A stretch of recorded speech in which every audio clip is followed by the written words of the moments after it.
Bonjour à tous, j'espère que vous allez bien. On se retrouve pour le brief du mardi 21 janvier 2025. On se fera un point Bitcoin, Ethereum, on parlera un petit peu d'investiture de Trump, bien évidemment. Vous avez choisi en commentaire pour la deuxième vidéo de tout à l'heure à l'analyse de Hype. Alors je sais qu'il y a plus d'historique sur DexScreener, vous inquiétez pas. Je remets du coup en jeu ici Arbitrum contre Sui. C'est à vous de décider dans les commentaires. Sui qui est beaucoup revenu pour une update, donc c'est à vous de décider. Et n'hésitez pas à me proposer d'autres altcoins que je pourrais analyser également. On refait un petit point en copy trading juste ici, peu dans les résultats journaliers. On vous a sorti les résultats de la semaine. Mon collègue Jim Smart vous a sorti les résultats de la semaine.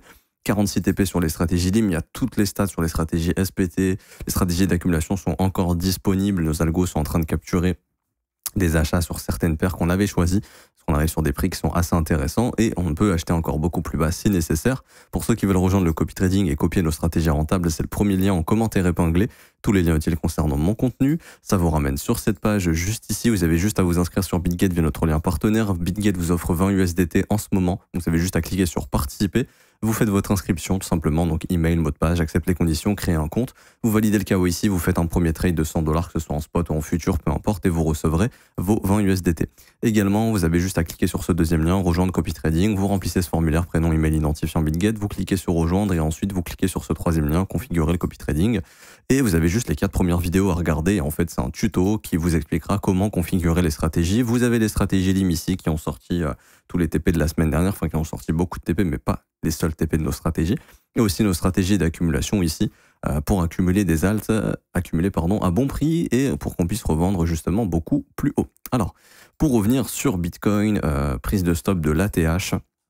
Et au final, l'investisseur de Trump qui est un sell de news. Alors beaucoup de gens s'attendaient à ce que Bitcoin puisse mentionner Bitcoin, etc. Honnêtement, moi, c'est ce que j'attendais pour le marché. Pour que Bitcoin éventuellement puisse accélérer. Perso, je me suis hedgé juste ici sur la prise de l'ATH. J'en ai parlé aux élèves hier. Au moment où on attaque l'ATH, j'en ai déjà parlé aussi dans les briefs YouTube. Pour moi, c'était une zone dans laquelle il faut faire extrêmement attention. Surtout qu'on vient prendre les stops absolument de tout le monde et on est un jour d'investiture. Alors, est-ce qu'on peut statuer sur un top? Pour le moment, on ne peut pas encore statuer sur un top. Maintenant, c'est vrai que la clôture daily, elle n'est pas fameuse. La clôture daily n'est pas fameuse. On a un gros rejet ici. On a du volume. Là, on a une bougie bleue. J'en parlais. Généralement, il faut que le marché... Pourquoi je me dis hier, on voyait justement ensemble qu'il était peu probable de top ici?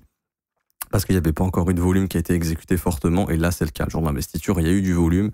Juste ici, ouais. Là, on a un pic de volume qui est assez fort. On n'a pas eu autant de volume sur les contrats dérivés depuis la grosse chute du 5 décembre. Du coup, si on a sorti des vendeurs, oui. Est-ce qu'on a bloqué des acheteurs? Est-ce qu'on a piégé des acheteurs hier? Oui. Maintenant, Trump, que dire? Alors, au niveau du discours, bon, je ne vais pas commenter ses actions politiques. J'habite pas aux États-Unis et je m'en fous de ce qui se passe chez eux. Mais d'un point de vue marché financier. Alors, une data que le marché n'aime pas trop, c'est que Trump voudrait plus taxer les pays qui, si j'ai bien compris, qui veulent vendre quelque chose aux États-Unis. Donc, ça, le marché peut ne pas trop apprécier en théorie. Même si, bon, en soi, nous, dans notre cas, on s'en fout. Et c'est le manque de communication. Alors, vous doutez bien que Trump, il n'allait pas lâcher un Bitcoin to the moon le jour de son investiture et de son discours. Mais peut-être, voilà, parler de réserve stratégique ou autre, ça n'a pas été le cas. Franchement, ça m'aurait étonné qu'il le fasse. Le marché, je pense aussi que ça l'aurait étonné, mais ça aurait pu être le truc qui aurait déclenché une étincelle.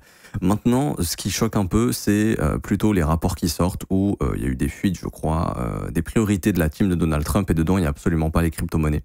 Là où le gars nous a dit, là où les rumeurs, les Bloomberg ont pas arrêté de push justement ces derniers jours ici à coup de oui, les cryptos, ça va être les priorités, ça va être ci, ça va être ça. Il y a des rumeurs qui disent que machin, comme si c'était orchestré justement pour alimenter un pump ici. Et au final, non, c'est pas du tout. En tout cas, pour l'instant, ce serait pas du tout dans ses priorités. Ça peut changer. Mais là, clairement, comme on en avait parlé, ce pump ici, on le disait, Trump président, ok, c'est déjà pricé. Qu'il y ait une régulation plus souple, qu'il y ait des taxations plus souples, etc., c'est bien, mais c'est déjà pricé. Ce qu'on attend de Donald Trump, c'est qu'on mette en place une réserve stratégique. Je pense que ça arrivera personnellement. Alors peut-être plus tard que ce qu'on pense. C'est ce qui fait qu'on pourrait installer du doute, de la peur, peut-être des retracements par la suite. On verra bien. Mais je pense que ça finira par arriver. Est-ce que le top a été trouvé définitivement de ce cycle? Je ne pense pas. Maintenant, c'est possible, mais personnellement, je ne pense pas. Je pense qu'on peut éventuellement encore aller plus haut. Au vu de la demande qu'on a sur les ETF, etc., ça pourrait le faire. Maintenant, on va faire un petit point technique un peu plus court terme. Ça, honnêtement, ça n'a pas trop la tronche d'un top. Alors, Ce qu'on a ici, ça commence à avoir la tronche d'un top avec une prise de stop dégueulasse sur le plus haut de l'année 2024 et un point de retournement. Donc moi, ce que je veux surveiller, c'est l'imbalance ici qu'on a, hein, le fair value gap en daily. D'ailleurs, je suis en train de vous tourner une formation intraday là qui va être hyper complète. Je pense à peut-être plus de 20 heures, qui sera disponible gratuitement. Et je pense que vous allez kiffer. Et donc ici, enfin, vous apprendrez tous ces termes. Et là, en fait, donc ce fair value gap est maintenu, ça va. Si on commence à perdre ce fair value gap ici, on aura également la formation d'un breaker ici en 4 heures. Et pour moi, un breaker H4, très souvent, ça marque vraiment un changement dans le comportement du prix définitivement, qui ramènera au minimum le prix dans les 94 000, 92 000. Sauf que, ce matin, j'ai des outils d'order flow qui me disent que les gens sont en train de shorter comme des petits fous ici. Donc, je m'attends personnellement à ce que le prix, parce que ça n'a pas trop la tronche d'un top, au vu de tous les stops qu'on a laissés derrière nous, et au vu de tous les gens qui sont en train de shorter ici, je pense qu'il y a beaucoup de stops sur le plus haut de lundi. Personnellement, je m'attends à la chose suivante. Je m'attends à ce que le prix vienne chercher le plus bas de lundi, qui est là, ok, qui est à 99 500 $, donc le plus bas de cette bougie daily, ok, qui correspond également à notre order block en 4 heures juste là. Je m'attends à ce que les stops soient déclenchés. Et s'il n'y a pas de breaker, c'est-à-dire qu'il y a juste une prise de stop, mais qu'on arrive toujours à clôturer au-dessus de ce high, je m'attends à un mouvement de contre-pied qui, à ce moment-là, ira liquider ceux qui sont en train de shorter juste ici. Ok, parce qu'il y en a beaucoup. Il y a beaucoup de gens qui sont en train de shorter ici, qui sont en train de se faire absorber. Du coup, je m'attends à prise de stop. Enfin, deux choses différentes. Soit ça break et là, c'est moche. Ok. Et je m'attends plus à la prise de stop, réintégration et un mouvement de contre-pied pour aller chercher le plus haut de lundi, parce que ça n'a pas trop la tronche d'un top, et que s'il y a vraiment un top qui est en train de se former ici, je pense qu'on viendra retravailler cette mèche, que le prix reviendra prendre le plus haut de lundi, et que là, s'il y a un top à faire, là, il y aura le point de retournement. Alors, ça ne veut pas dire qu'on va faire ça, ça ne veut pas dire qu'il faut attendre ça pour dérisquer, si on veut dérisquer ou autre.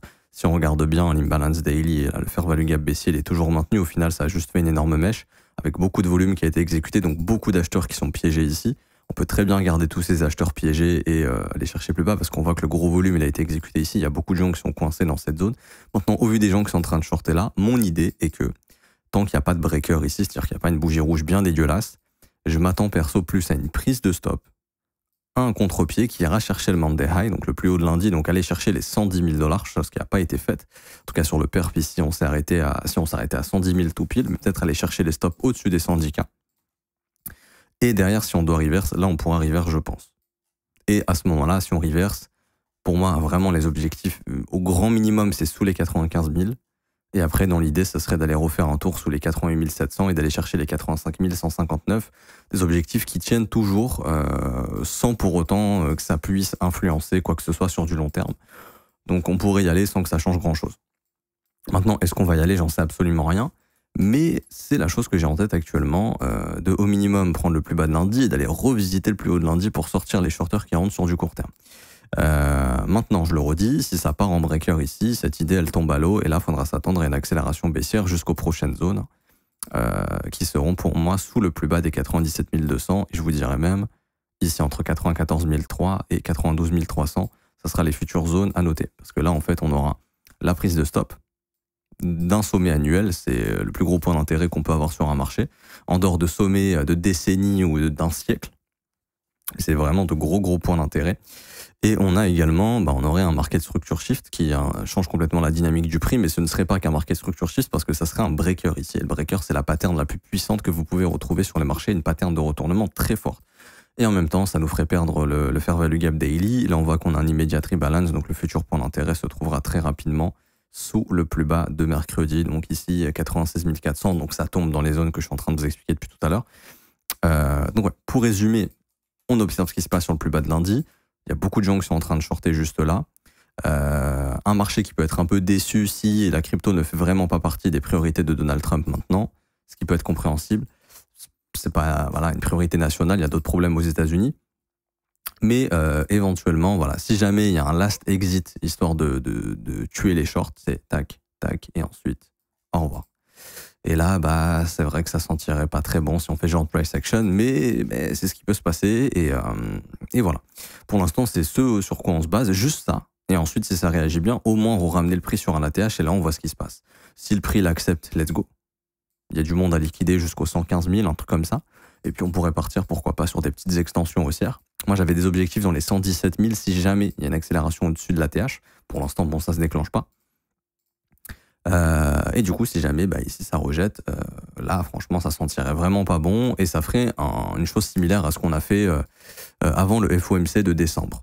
Le FOMC de décembre, c'était exactement ça, c'est-à-dire que Powell il avait annoncé de bad news le 18, on avait eu la prise du plus haut de lundi et ensuite le gros retracement. Bon, le FOMC c'est pas cette semaine, c'est la semaine prochaine, donc on peut pas vraiment comparer. Mais voilà, ce serait genre de price action à surveiller ici. Pour revenir sur ETH, alors parce que là, je vous le dis, il y a vraiment beaucoup de gens qui shortent. Ça m'étonnerait qu'il n'y ait pas un rebond pour liquider ces shorts. Alors, pour revenir sur Ethereum, perso, ça m'étonne qu'on n'aille pas à prendre les stops. Du coup, je pense qu'on ira. Parce que là, on a les stops qui couvrent le plus bas de lundi. Alors ça, je l'ai noté avec les élèves, mais je vous le dis. Le plus bas de lundi, il est ici. Et les stops qui couvrent le plus bas de lundi sont à 3129. Donc, je pense qu'on va y aller. Et pour moi, il n'y avait pas forcément d'intérêt à se retourner dans la zone dans laquelle on est venu. Parce que je pense toujours que si on a la possibilité de faire un W bottom ici, c'est en prenant les stops en fait, du plus bas de cette bougie daily. Très souvent, les W bottom se forment en ayant une chasse au stop de tous les creux intermédiaires. Parce qu'à un moment donné, il y a bien le bottom du bottom, sinon on devrait chasser des shorts et des longs à chaque fois. Le marché pourrait jamais monter ou jamais descendre, ça n'a pas de sens. Et c'est pour ça que sur des structures W bottom, c'est souvent le creux ici, il est intact, et en fait vous regardez où est-ce qu'il est le dernier creux avant le dernier creux ultime, donc lui on n'y touche pas. En théorie sur un W bottom, et là on prend ses stops. Et en gros on vient retravailler un petit peu le déséquilibre ici, parce qu'une mèche c'est aussi un imbalance. Il y a plusieurs imbalances, ça paraît, je vous l'apprends dans l'information, ça c'est un fair value gap, mais ça c'est un imbalance. J'ai dit imbalance parce qu'un fair value gap c'est aussi un imbalance, mais un imbalance n'est pas forcément un fair value gap. Bref. Et du coup, on fait ça, et ensuite, tac. Ok, on prend le contre-pied, là, Ethereum, ça part. En tout cas, en termes de sentiments, ça commence à sentir bon. Je vois ça commence à capituler à mort sur Ethereum. On voit l'autre, donc Trump, qui commence à accumuler beaucoup de TH. Donc ça s'attend éventuellement à un rallye peut-être au courant de l'année ou des bonnes news dont on n'a pas les informations. Mais voilà, c'est ici qu'on pourrait faire le W bottom. Donc en fait, Bitcoin aujourd'hui va chercher le plus bas de lundi, Ether va chercher le plus bas de lundi, et c'est ici où on se retourne sur Ethereum, on prend le contre-pied pour retourner au-dessus des 3500 balles par la suite. Ça, c'est dans le meilleur des mondes, c'est le scénario bullish, ok? Moi, ce que je veux voir ici, c'est une réaction. Je veux pas que le prix vienne là, il n'y a pas de réaction, qu'on fasse ça c'est pas bon. Ce qu'on veut voir, c'est une fois qu'on vient prendre les stops sous les 3129, que le prix là nous fasse une réaction assez forte. Ça sera la trace de la formation d'un creux ici pour prendre un contre-pied, pourquoi pas repartir à la hausse sur Ethereum. Si ça réagit pas du tout, je vous le dis, ça pue et malheureusement ça continue, ça suivra la dynamique. La dynamique est baissière ici.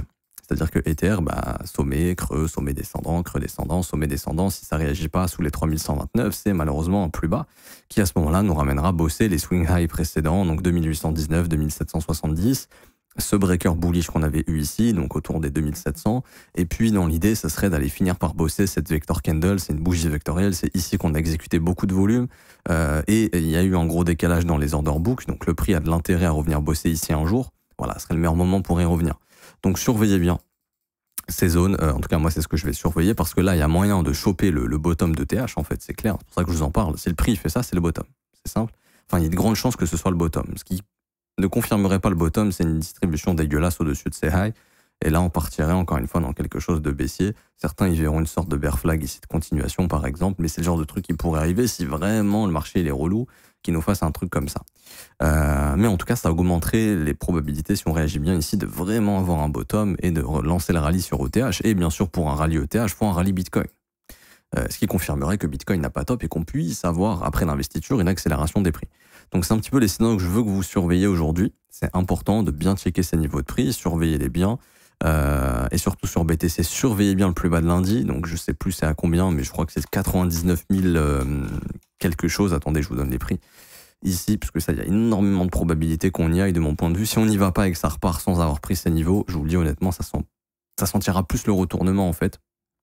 En fait, par exemple, si le prix, je m'arrête ici aujourd'hui, si le prix il fait ça, là, ça pue beaucoup plus le retournement. Ce serait beaucoup mieux de prendre ici le plus bas de lundi, puisque là, on commence à avoir une belle poche de stop à prendre, ce qui serait plutôt pas mal pour avoir le contre-pied. Ok. Donc, c'est sous les 99 500 $. Donc, je m'attends à ce qu'on aille chercher ce niveau aujourd'hui. Si on a une réaction, let's go, pour avoir un contre-pied et essayer d'aller ramener le prix sur le plus haut de lundi. Et ensuite, là, on fera attention à voir ce qui se passe. Je m'arrête ici pour aujourd'hui, j'espère que ça vous aura plu. Si c'est le cas, n'hésitez pas à laisser un petit pouce bleu, vous abonner si ce n'est pas déjà fait. Je vous rappelle en commentaire épinglé tous les liens importants, formation gratuite, Pépital Coin, le copy trading pour copier nos stratégies rentables. Vous avez aussi la possibilité de rejoindre l'école si vous voulez vous former à mes côtés, avoir accès aux choses que je fais par exemple sur les marchés, où hier j'ai clairement annoncé mon hedge sur BTC à 108 000, c'est dans les 108 400, quelque chose comme ça. Ce qui fait que là je gagne du Bitcoin sur cette baisse. Pour ceux qui veulent rejoindre l'école, c'est le seul abonnement qui est payant, c'est 49 € par mois, c'est sans engagement. Vous avez aussi des offres 3, 6 et 12 mois qui, elles, sont moins chères, mais ce sont des paiements one shot. Vous aurez également accès à la formation de l'école qui vous forme de A à Z à l'analyse technique, au trading, création de stratégie, création de plans. Et vous aurez aussi accès aux briefs que je fais avec les élèves tous les jours, donc des insights que je partage pas sur YouTube publiquement. Vous avez également les témoignages des membres juste ici. Donc si vous voulez me rejoindre et rejoindre l'équipe, ça se passe dans l'école. Il y a des briefs tous les jours qui sont pas publiés sur YouTube. Je suis là tous les jours pour vous. Vous êtes les bienvenus. Je m'arrête ici. On se retrouve tout à l'heure pour l'analyse de Hyperliquide. À tout à l'heure. Ciao, ciao.